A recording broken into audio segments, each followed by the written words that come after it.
আসসালামু আলাইকুম। আমি বর্তমানে অবস্থান করছি ফরিদপুর জেলার নগরগঞ্জ উপজেলার কালীবাড়ি রেলপথ গ্রামে। এখানকার মানুষের প্রধান জীবিকা হচ্ছে মাটির তৈরি জিনিসপত্র। আচ্ছা, আমরা কি কখনো ভেবে দেখেছি যে বর্তমানের স্টিল, মেলামাইন এবং প্লাস্টিকের ভিড়ে হারিয়ে যেতে বসেছে আমাদের হাজার দিনের ঐতিহ্য মাটির তৈরি জিনিসপত্র? দর্শক, চলুন আমরা এখন তাদের কাছ থেকে জেনে আসি তাদের গল্প এবং ইতিহাস। এক টুকরো মাটি কারিগরের হাতে পড়ে খুব যত্নে গড়ে ওঠে মানুষের নিত্যদিনের সব জিনিসপত্র। কিন্তু বর্তমানের প্লাস্টিক আর মেলামাইনের ভিড়ে এই ঐতিহ্য এখন প্রায় হারিয়ে যেতেই বসেছে।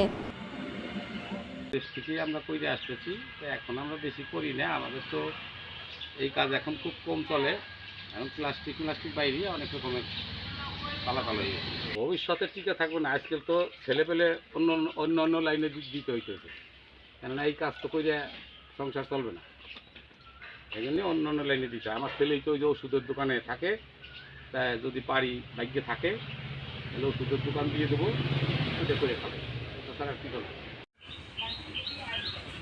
একসময় বাঙালির প্রতিটি ঘরেই ব্যবহার করা হতো মাটির তৈরি কলস, হাঁড়ি পাতিল ও বিভিন্ন সরঞ্জাম। এই কাজের সাথে জড়িয়ে আছে বহু বছরের অভিজ্ঞতা আর পরিশ্রম।